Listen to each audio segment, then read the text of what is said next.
WBTV News starts right now with breaking news. That breaking news tonight, a house fire in southwest Charlotte. Yeah, fire crews are at the home on Fieldstone Trace. This is in the Steel Creek area.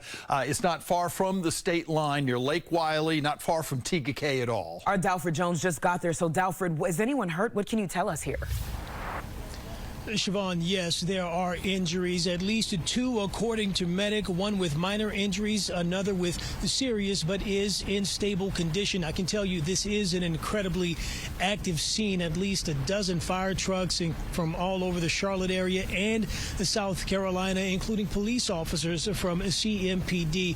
I want to give you a look at what's happening here behind us. So if you look in the distance, it's that house right in the center of your screen. You can see one of the ladders from the fire engines is reaching up above, and a firefighter, in fact, at that window. And one of the injuries we do understand is a local firefighter. I cannot confirm which department, but can tell you that fire officials tell us that he was trapped inside and is en route to a hospital. That was about 10 or 15 or so minutes ago. So we do know that, again, this is an active scene. In fact, moments ago, we saw medic officials rolling someone out of here on a stretcher. Now, that was prior to them reporting that there were two injuries, so there may be more.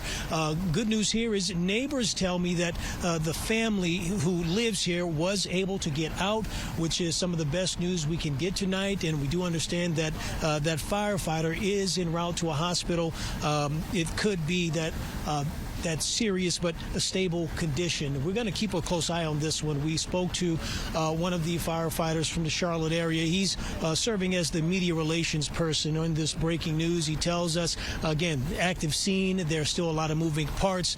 Dynamic tentacles is the phrase he used to describe this situation tonight. But he has promised to come back to us, circle back once he sorts of gets his bearings and is able to give us a report on what caused this fire and additional details about injuries and more. We'll be sure to let you know once we get more details. Until then, Dalford Jones in Charlotte. WBTV on your side. Dalford, thank you. Now to our other top story tonight. We're under a first alert for some much needed rain. Good evening and thanks for joining us for your news tonight at 11. I'm Siobhan Bryant. And I'm John Carter. So let's get right to first alert meteorologist Lisa Villegas with a look at what we can expect and when, Lisa. Yeah, so that's going to happen overnight and for your morning commute. This is when we're going to get ready for widespread rain. Can't even rule out a thunderstorm or two, but I'll tell you what, a lot has changed. This cold front that's coming through, it's moving faster than what we were thinking a couple days ago. So it's going to quickly move through. However, it is going to pack a punch. We're talking about some heavy rain. So for that morning commute, get ready for low visibilities. If I were you, set that alarm an extra 15 minutes ahead of time just to give yourself some extra time on that morning commute, especially for those right along I-85 and in between I-40. Temperatures will be fluctuating depending on the rain, but overall in the low 50s throughout the morning. Expect slowdowns, low 50s through around 8, even 9 o'clock, 100% chance of rain. Now, a lot of this rain in the morning will be moderate to heavy, so low visibilities. I want to stress that. Now, later on the afternoon, this is when we see a little improvement. We start to see the rain tapering down, and then the temperatures begin to briefly pop up, low 60s there, but overall the majority of the day in the 50s. Cloud cover hanging around even in the afternoon as the rain tapers. It's still going to have some light rain. Can't even rule out an isolated thunderstorm in the afternoon, but a significant clearing on that commute home tomorrow. And then even Friday, cloud cover, maybe a stray shower or two, but overall quiet. And then we get ready for the weekend. The weekend is going to be phenomenal. We're getting ready for those temperatures to rise above normal and more sunshine as overnight lows remain above freezing. I'm going to show you that weekend forecast coming up within the next 15 minutes. All right, thanks, Lisa. And by the way, you can get the first alert whenever there's an event you should know about with the WBTV weather app.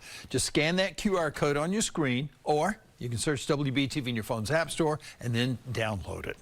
Travelers flying in from Mexico landed at Charlotte Douglas International Airport this afternoon. Many of them so glad to be stateside after chaos erupted following the killing of a cartel leader in Jalisco over the weekend. WBTV's Dalford Jones was there at the airport earlier tonight and talked to some of those passengers. On Sunday, the Mexican army killed the leader of the Jalisco New Generation cartel.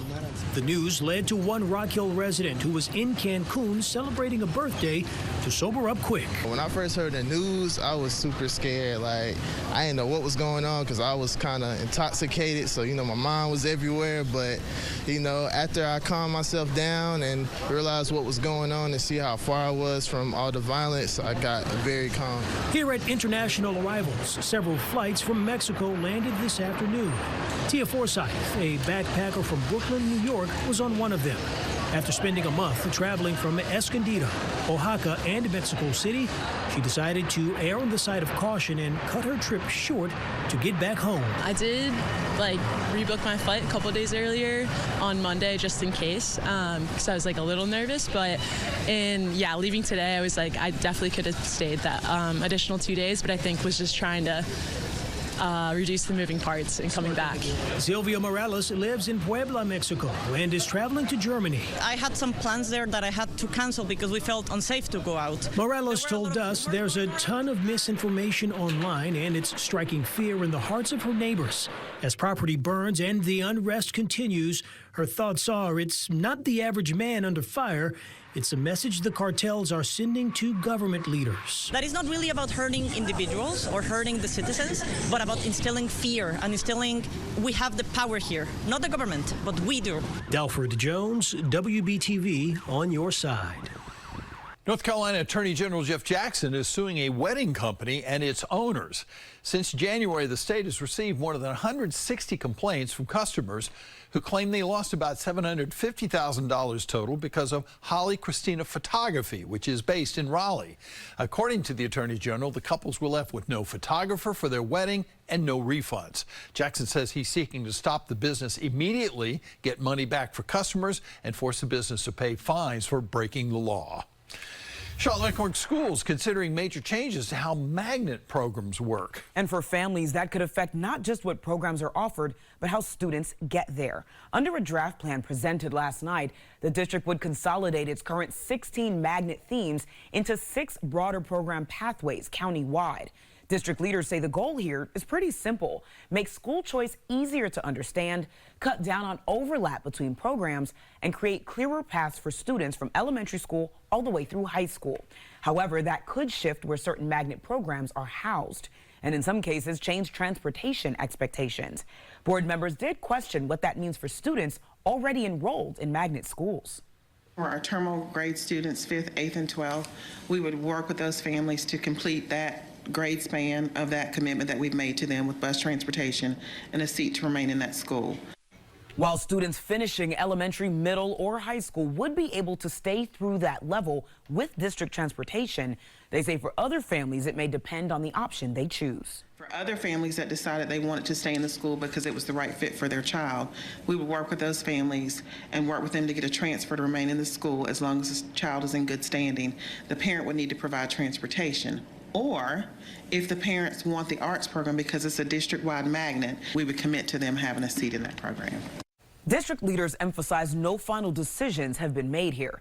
Community engagement is scheduled through early April. There will be a public hearing in May, and a board vote is expected toward the end of that month. And we're following more breaking news tonight. The Cuban Coast Guard killing 4 people in a speedboat registered in Florida. Cristian Benavides reports on what he's learning in Miami. Tonight, we're hearing from Cuban officials after at least 4 people were killed on a U.S. speedboat after it entered Cuban waters. Now, Cuba's Interior Ministry said that the Florida-registered boat was a nautical mile northeast of the El Pino Canal in Cayo Falcones when 5 Cuban border guard troops approached it for identification.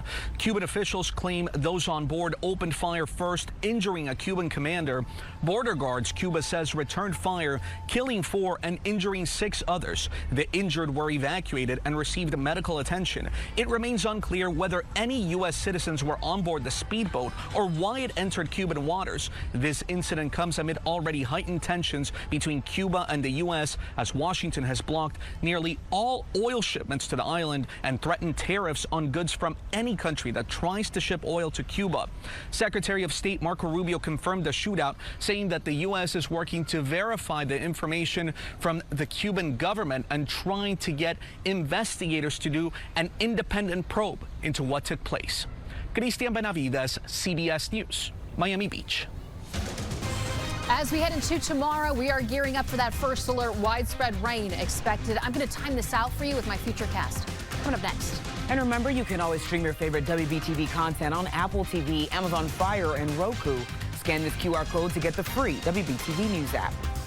You're watching Charlotte's preeminent news at 11 p.m. We'll be right back.